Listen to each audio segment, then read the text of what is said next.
9900 podcast. This is the first ever 9900 podcast. I'm going to curse as much as humanly possible, and I'm going to be as angry towards wrestling as humanly possible. And most of all, I am going to get this in and out in 10 minutes because honestly, out of the 3 million podcasts that are on the internet, they go on for hours and hours and hours at a time. And honestly, why do you really care what I have to say? I have no attachment to the wrestling business. I love the business. I don't even know if I'm allowed to even call it the business since I'm not one of those guys who are in the business, hashtag business. Sorry for saying business. All right, real quick, TLC. TLC was last night at the Target Center, Minneapolis, Minnesota. 13,381 souls, according to Michael Cole, at the arena. Doing the Emma and Asuka match first, I thought that was going to be disaster to begin with. I thought it was going to be under 2 minutes. Asuka comes out and she squashes Emma, and that's done. But Emma got some offense. I actually took some notes. There was actual, it was a pretty good pop for Asuka, which is actually nice. The NXT pop gets lost when it's transitioned over to main roster WWE. But with Asuka, she got a really nice pop, which is nice. Emma, no pop at all. The match went about 10 minutes. Asuka chance, which was nice. Emma got a little bit of heat, and she didn't suck, which wasn't bad. It wasn't a great match. I mean, you could tell that Emma is not on the same standards as like a Becky Lynch or a Charlotte Flair. You put Asuka against Charlotte Flair or Becky Lynch, and you're going to get a hell of a lot better match. But I thought it could have been done a lot worse. All right, after that, it cut to The Miz and the bar. They're complaining about Kurt Angle. Strowman comes in. Kane, maybe a little heat to begin with, which is going to happen. Kane's still pissed off about the whole Mayor of Tennessee thing, which I don't know whether it worked out or didn't, because honestly, I don't really care.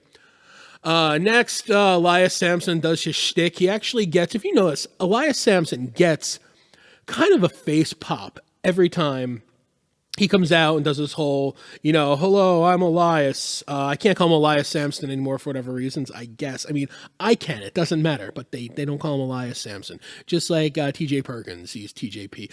Whatever. So he does this little shtick. He gets some heel heat, which is nice. Nice to see heel getting some heel heat, because usually it's the vice versa. Because the audience is so bored. That's why. Jordan comes out, throws kale and other kale-like products at Elias Samson. And it's funny because the produce got more of a pop than Jason Jordan did. All right, whatever. Okay, so out of nowhere, I hear that horrible voice. Hello, I have no idea what I'm talking about. Nigel McGuinness. Oh, yeah, just so you know, 205 Live, which is a snoozer, with like a spike being driven into the side of your skull with Nigel McGuinness's voice.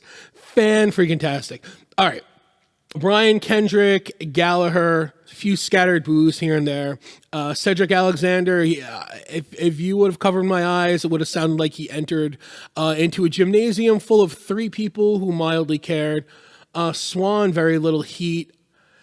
I mean, compared to the other guys' pops, Swan got over like Hogan in 87, but it really wasn't much. It was an all right match. It wasn't too bad. I mean, it's nothing to write home about. Wasn't, anything amazing, but it's 205 Live. The 205 Live ceiling is set completely low, even though they're really, really good competitors. But that's it. Where are you going to go? Yeah, where are you going to go to the Indies? That's what you're going to do. Zing. Phoenix Splash was impressive as hell from Swan. Alexander hit the lumbar check. There's reaction at the end, and then instant silence. That's just basically how 205 Live is. Cut to a DiGiorno commercial. Looked fucking delicious. Okay. Then Michael Cole comes back. Booker T's coming back. Regular lineup. Corey Graves. Mickie James women's match. Mickie James crap pop. Pretty much as usual. Alexa Bliss stereotypical cheer boo combo. But I mean, it was best crowd reaction so far of the night. Sloppy drop kick off the top that they tried. Commentators tried really, really hard to cover up from Mickie James. That really stuck out to me. Tables chant, because after a while you get bored. You get bored. The crowd was getting bored. Everybody was getting bored. And it is TLC. It's like the Royal Rumble without having the Royal Rumble. Maybe not that extreme, but everybody's bored. Everybody's starting to get bored. Alexa Bliss retains. And then awkward. I hate the awkward in-ring interviews. Out of breath, and then I'm gonna triumphant. I love the WWE universe. Yay! Everybody's fucking happy. Whatever. I hate those the most, but whatever. I don't know whether they're trying to take up space because they underbooked the event. I'm not really too sure. Maybe that'll become evident later. Whatever. Elias comes out again, gets a strong heel pop. I popped a little bit too at home with a, nice little in living room LOL because, it's funny. The guy comes out, and all he wants to do is sing his freaking song. Much like the Honky Tonk Man did. He wanted to sing his song. A million Soviet wrestlers in the past, they just want to sing their national anthem and be left alone. That's all. Fantastic. Same shtick. Jordan gets a mild pop when he comes back out. Whatever. Work that feud into the ground. Let's go to Kalisto. Who cares? Who fucking cares at this point? Kalisto and Enzo. And they edited the whole package before the match. The Kalisto Enzo thing with Raw and the back and forth with fan reactions. They edited it to look a lot better than it actually was. Honestly, you wanted to see Rey Mysterio just as much as I did. I have signed. It's true. I have signed to Monday Night Raw brand. Oh, it's going to be something freaking awesome. Of course, it's not going to be. It's WWE. I love WWE. I love professional wrestling in general. I always have and always will. But it's not going to be what you expect. It's going to be Roman Reigns winning the title. It's going to be what you don't want to see. It's going to be Daniel Bryan getting thrown out of the Royal Rumble halfway through. It's not going to be what you want to see. So I didn't hate the Enzo Kalisto match. I mean, Enzo's always going to get a pop. The fans love to follow suit. I love to follow suit. Ladies and gentlemen, boys and girls, children of all ages, SAWFT, the whole train. But they're good cheap pops. He's going to get it, but he gets a lot of heat, which is good. We all knew from the beginning, at least I did, that Enzo was going to regain the championship. I guess they needed something to do on Raw, shake it up a little bit. Maybe they thought they were going to get a better pop out of Kalisto. I don't know why, because nobody cares about Kalisto. I mean, he got a little bit of a lucha. Fantastic. All right, billed as the dream match. I'm going to add orchestra hits to this later on. AJ Styles and Finn Balor. Legit pop. Best pop of the night so far for Styles. Deserved. Finn Balor. Best pop so far of the night. Came out with his whole demon shtick. Did what he had to do. Crawling around. Everybody's going crazy. Oh my God. Yeah. Hey, I did it when I went to a live event too. Okay. You got it. That's just how it is. It was a good match. It wasn't the greatest match that I have ever seen. I mean, Styles and Jericho, I don't want to say blew it out of the water, but they had a better match, but it was still a good match. It was a good match. It was a good match. I'm going to leave it at that. Finn Balor lands the coup de grace at the end. Dead shot on the chest. Had to hurt IRL. Had to hurt in real life. Boom. That was 1, 2, 3. At the end, everybody marks the fuck out. Oh my, too sweet. Yes, we're going to ride this one. WWE is going to ride the rights, and right on the line are going to ride the rights as long as they can for this. Granted, they didn't create it. I know, click, blah, blah, blah, blah. But still, anything under the WWE, WWF umbrella is collectively Vincent K. McMahon's property. And go ahead, fight him in court. He has billions and billions of dollars. Next, we're going to sum this one up in 30 seconds. Elias versus Jordan. Wasn't horrible. Wasn't great. Honestly, I got up, I went to the bathroom, and I got a cookie. Not from the bathroom. Note to self, leave cookies in the bathroom. I don't know. Maybe the whole night was booked light. Because looking at the clock, I'm trying to think, how are they going to do a 5 against 3 with Kurt Angle? Kurt Angle, who granted looks like he's in great shape, and I'm sure he is. He's not ancient. He's 48 years old. But how are they going to prolong that? A 5 against 3. How long are they going to prolong? For 1 hour. And you know the pay-per-views always go over a couple of minutes. So how are they going to do an hour plus with that? Elias Sampson and Jason Jordan, that's your answer. Duh. Miz, he's, the boss, treating everybody like crap, whatever. They come out, doing what they got to do, blah, blah, blah, blah, blah. Everything everybody wanted to see. Oh, dun, dun, dun. Just like that, it is in the rafters. It is Seth Rollins and Dean Ambrose wearing their tech jackets, looking like they're getting ready to take down a bank robber in a Bruce Willis movie, and or be said bank robbers in Bruce Willis movie, with Kurt Angle wearing his tech vest, his flak jacket. Fantastic. All right. The match was good for the only TLC match. Nothing crazy. Here's the thing. You could have called the event In Your House featuring a TLC main event. But sticking with WWE and WWE patterns, with TLC being one of the bigger events, obviously not as big as the biggies of WrestleMania, SummerSlam, Survivor Series, Royal Rumble, the initial big four. This is one of the legit ones that people look forward to. At least I would look forward to this. I look forward to this. I look forward to Hell in a Cell. Granted, I don't want to see glass being driven into somebody's head, a skill saw up to Dean Ambrose's skull in a ring in a parking lot in Pennsylvania in front of 80 people. I mean, it's a train wreck. You don't want to look away, but you just kind of do. Whatever.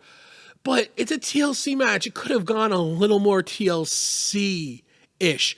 It wasn't, I wasn't expecting Edge and Christian against the Hardys in their prime, but a little something. But at the same time, I didn't want, and I don't think the WWE can afford Dean Ambrose, especially Seth Rollins, who I think is going to wind up getting a monster push eventually again soon. I hate the fact that I think Dean is going to stay upper mid-card because I like Dean Ambrose. I like the way he works. I like the way he is on the mic. But what I think is probably going to happen is Seth Rollins is going to wind up getting another push again.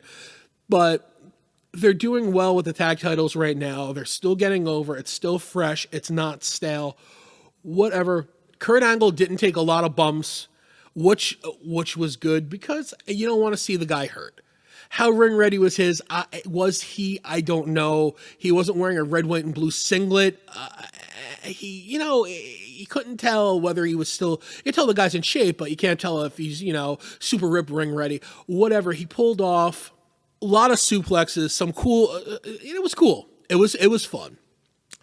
All right, so they take out Kurt Angle. Kurt Angle's, he gets injured. The whole time that The Miz and his crew is giving it to Rollins and Ambrose, the little hope inside of me that something cool would happen. Music would hit and it would be somebody cool. I'm trying to think who it would be.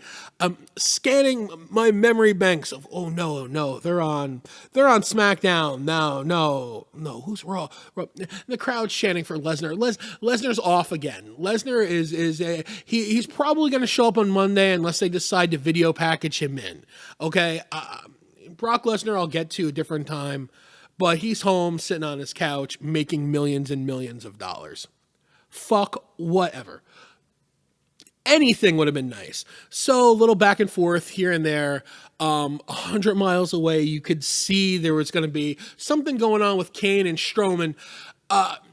Kane is back. I'm sure it's part-time. Kane isn't coming back as a heel.